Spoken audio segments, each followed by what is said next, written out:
kum sang ni som ni mar thla tang khan covid-19 pui le nga wangin mithilumen na le khwar ina zai alo rem talowa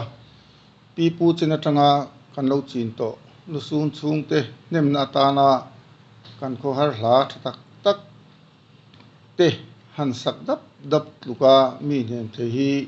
zonu chul chuak tan chuan om thei kher om love amara chu kan hun tonin ajir tak miau silawa chuan ti dan dang rem chang zok zon alo ngai ta a an chief minister zong tak puzoram thangan ngai tu na sa tak sengin hetia kan ko har hlate sak alo ren tak lowa chuan lu sun chung tele alen pui tu ten hadam le lung sitaka an ngai thak he turin huang ni hla som ni le sol phala som tal record siam ni se atia chu art and culture department in uluk takin record kan lo siam ta ani heng kan na record te hi rampuma khwar ina kan sak tlan lon deuh nia hriate thlan ania kan hriat the wangin khwa le venga zerin huang ni hla te hi a thluk adam hret thina tuna kan na record ta kan sak dan thluk te hi adik ber kan ti hau lowa sakdan tlan lon bernia kan hriat angin han sak chu mai ani a angai thatu te hriat thiam na pangen ngal du bok ani he kan mala na tlom te hi covid-19 sipuin min chen chilaya chiat tok le lu sun khwar chung te nem thei se ti hi kan tong trai na le kan du tu sang ani e alo me katak sa lungay masela Van Ramat haing kalengsin tunat sa minrumaya natingat haing katroka namlay niya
chập lâu thế ca đi lô O kalena te ka Tiang lam su lang hoi to lo ve Biang hari sa kan kai zo da mo Kiran rel to lo ve Kachap ko veram zavahyan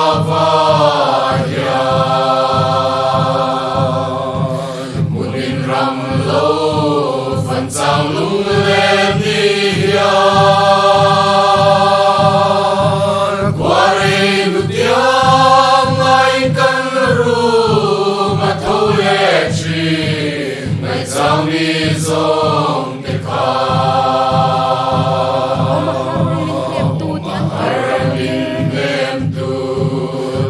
Gir tol ve Kacanan kwa silwa elpa Tuan lena mukanwa man mele Angel dung tulani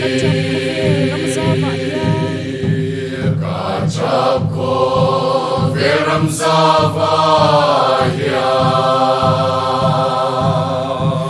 Munin ram lo fan sang lung lem di hiyan Kware lutiang ngay kan ru matau le chi Ngay sang ni zong te ka Zion lim khan Ngay lung du tene Ramuan at lang sungalenginan o Kasaglelet suramoya suano Kanlaleng sama Kacap ko veram zavahyan Munin ram lo fan sang lung lem di hiyan Kware lutiang ngay kan ru matau le chi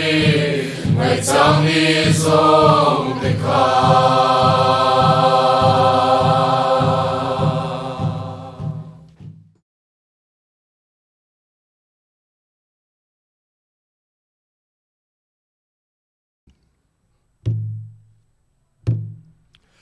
he lấy hít sa tuan ramat ling lo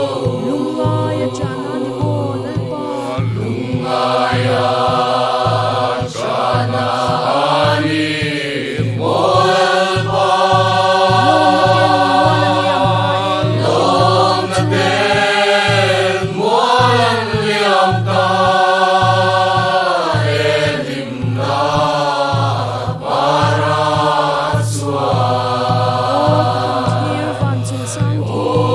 kan tirvan sumasangki Ang elena ramrupya swan Sandam ten sonaral muanga Koverat ko may senti Kangai parkin vulneram lua Sulautur lalun nema siama swan Min shuai zel lao min kai achalai min membro Kahan kirvan sumsangki Ang elena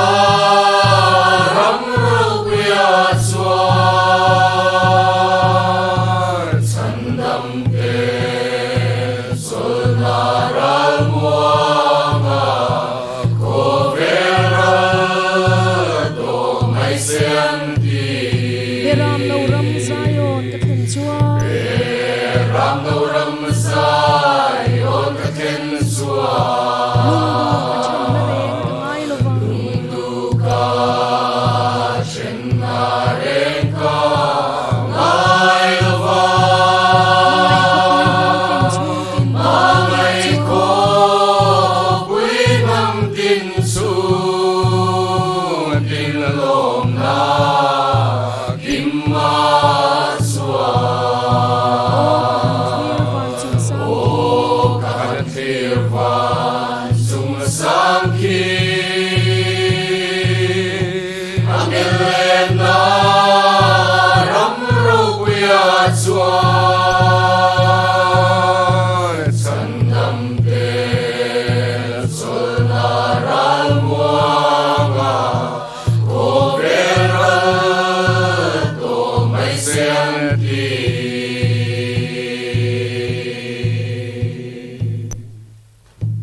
Nitin ka nena Umrengam zela pa koi kianga om kaning lo Kalay ni hiyan sol naramin clear tira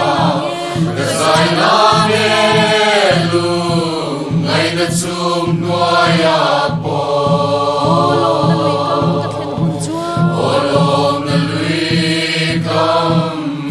Hun xua lungay ka trên ta kê ka kalal mel liam nu ka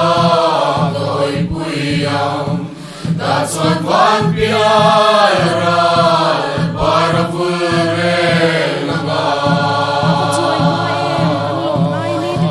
chuai mai em kan lom lai ni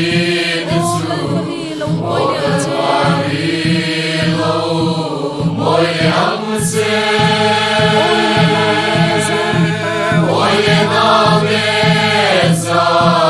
ini par min khiala lo min ram thiam ni lam ka hoi re na me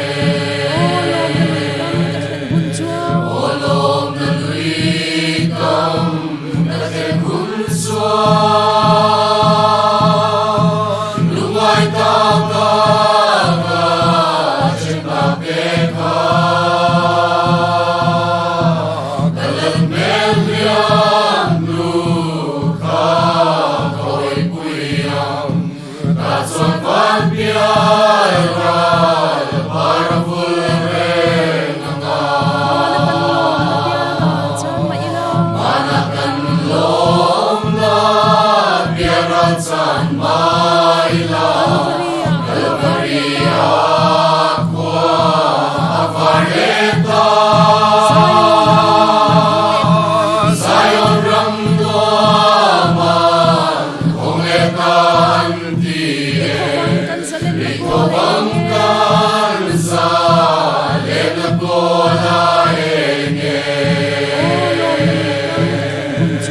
Olom na luikam katen hun sua Lumay ka trên ta kê ka kalal mel liam nu ka koi puyam ta chuan van piai ral para vulre nanga Tuna hian lungruali man leng veila Lungay ni alen ruat kamay te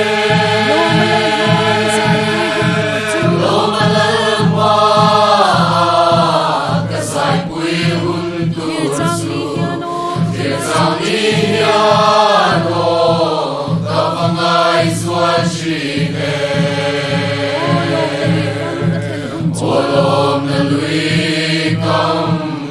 khen hun chuan lungai ta ka chen ta ke kha el mel liam nu kha roi puiang ta chuan van pial ra par pure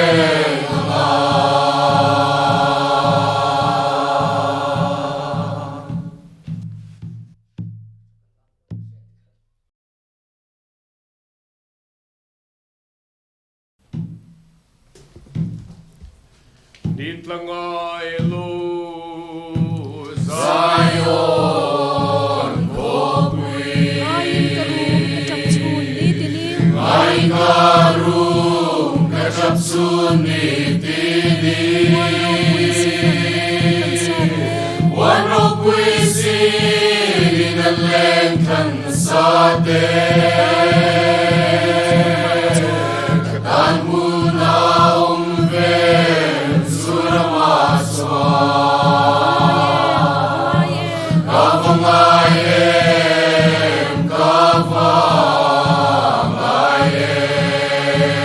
Kavangayem Amun rogui Amoy na song ai Mga itulang Kristamel tu omsu Mukan tuam kalungkam Banaturi Amoy siya soy sen lo ramsu Kisenina hongta zalen nara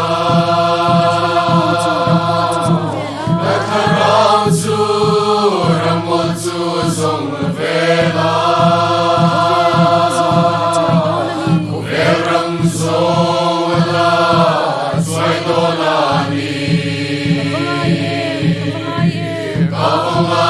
Kavangayem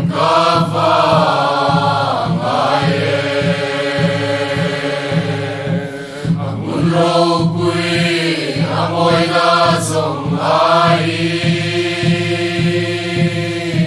Mga itulang Kristamel tu omsu Mukan tuam kalungkam Banaturi Lungdu sandam tele namu Entay lo ka Launge sandam tu Kisenin bin sila kara Bingin shuai se Lalungem rammoy su Tangay mange Kavangayem Kavangayem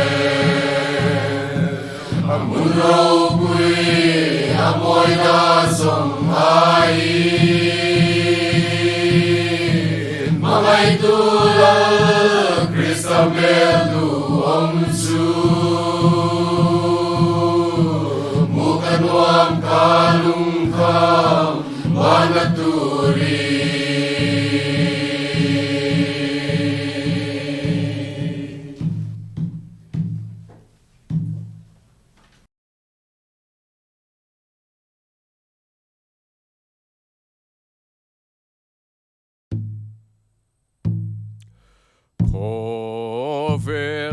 Kovelayan Bikwalai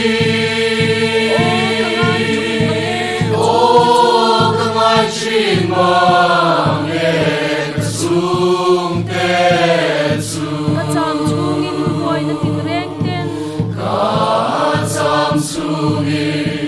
Boy na tinrente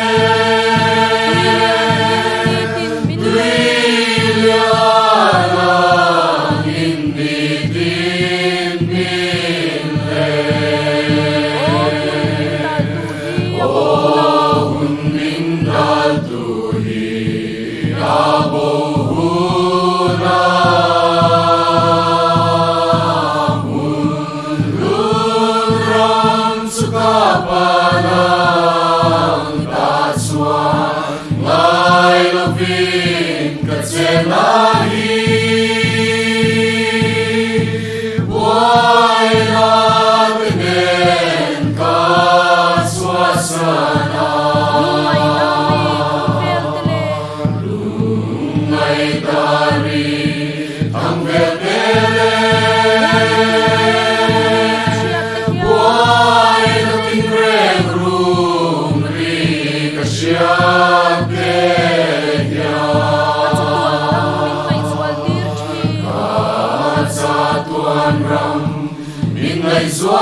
Kavangai em la ramaro Din Tharleya lo khen tur su Sang ro rel tur ro pui tu na hian lo ek to tur ro pui tu na hian lo em to ro karam ro pui oram lun karam ro pui angai karyam luai oram lun karam ro pui angai karyam luai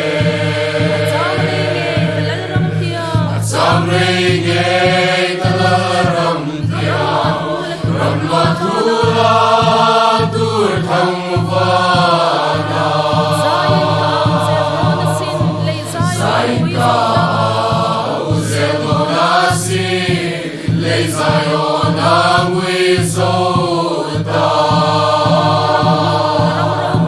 Oram Lun Karam Ropui Angai Karyam Luai Oram Lun Karam Ropui Angai Karyam Luai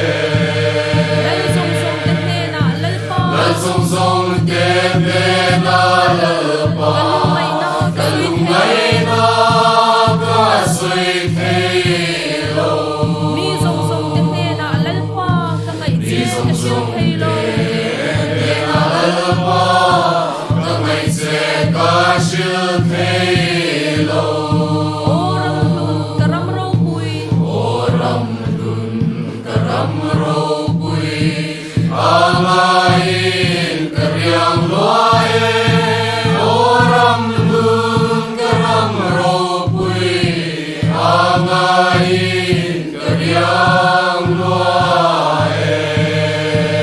kamay che kalalung o kamay che kalalung ne kangilong manay tuar na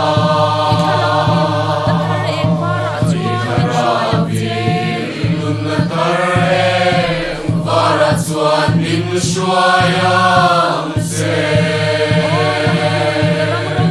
oram lun karam ro pui amain karyang loae oram lun karam ro pui amain karyang loae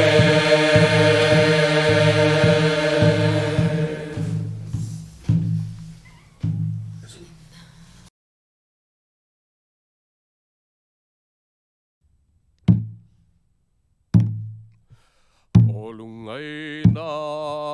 katana na lua mga itu laldoong kian tirang che mga itulad doong kiyan tirang se Kangilong salimtar katirangin o kamaglelong na parmoy pulnaram kamay chen lo naram o kamay chenlo naram nuam kanilong tutine lo masayi lo masoy se lo kan buang kan lo na ber kan sandam tu sual chung pui kyang lo turang ani sumpuy kiyang lo turang adi par par rem na lalian lo tai le ro rem na lalyan lo nai lero lo min kan pan se lang lal naram lo min kan pan selang lal naram no kimin min lo nang ge chale lumay na ne chale lungay na ne kamay chen lo naram no kamay chen lo naram nuam kan nilung duat ne lo masayi lo masoy se lo kan buang kan lo na ber kan sandam tu chapin kan hak rek che Emmanuel kan nga ren se ma tuwe nun na loy pui khopela luang tang la pui ko vela luang tang la nang tintan sa ron par moy ron tan saron par moy ron dun la pun la Hoy na chung pui Hoy na kara chung pui kara lalpa kan magreng se o kamay chen lo naram no ay chen lo naram nuam kan nilung dutene lo masayi lo nasoy se lo kan muam kan lo na ber kan sandam tu len rol te u kwa var don ta kwa vardon ta mga iramoy ta kinalaw lang ta ngay ramoy takinalo lang ta kim kilti pa ya eng twa mga di ita payain tua mga ita hallelujah kalal Hallelujah, kalal duom minom puiro o kamay chen lo naram no kamay chen lo na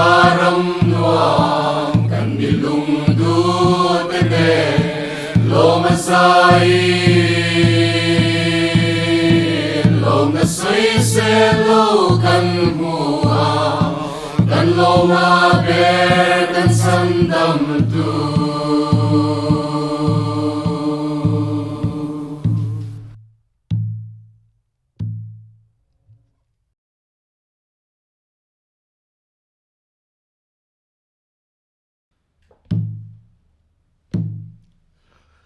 Kaklil Zion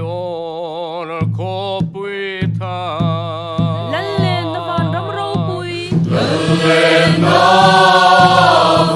ram ro pui. Lung len changin kathir po chi.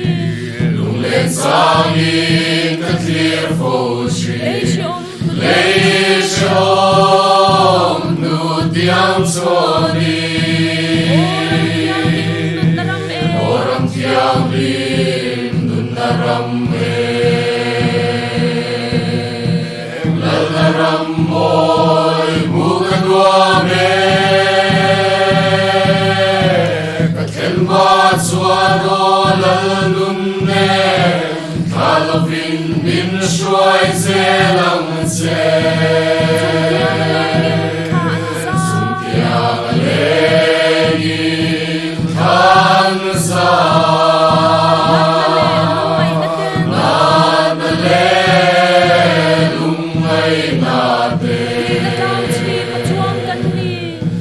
Tinatang si patsuang kan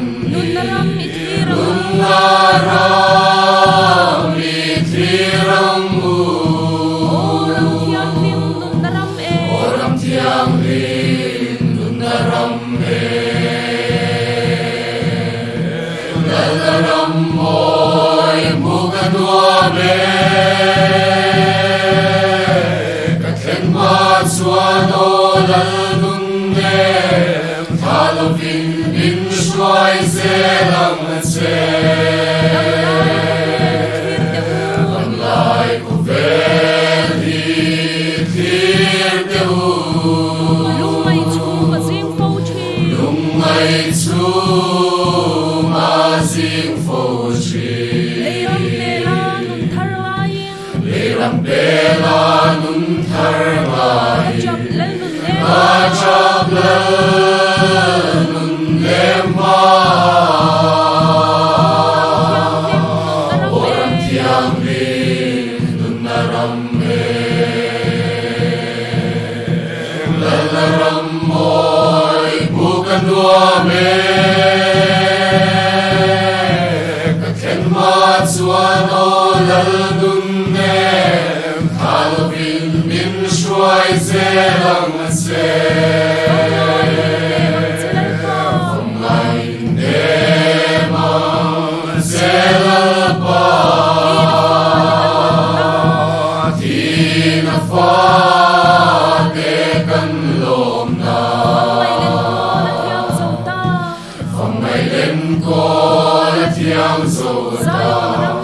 Zion ram itirang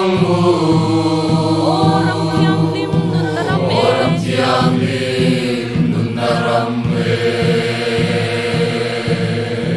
Lalaram moy bukan dua me Kathen mat suado lalun ne Halovin min shuai zelang se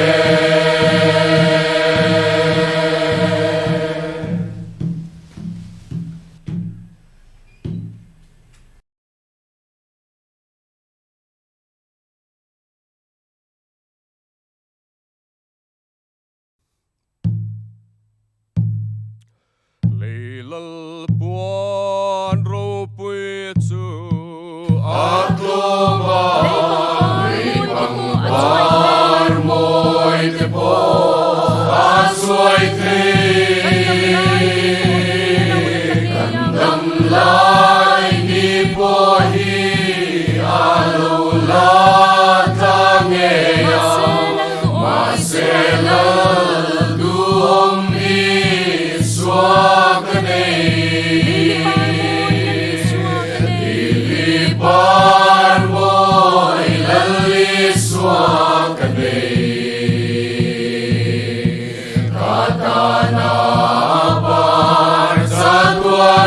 moya she oma po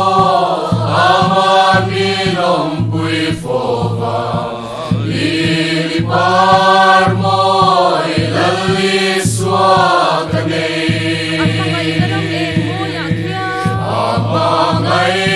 daram eng moya kya Amatsut sa tuan var parani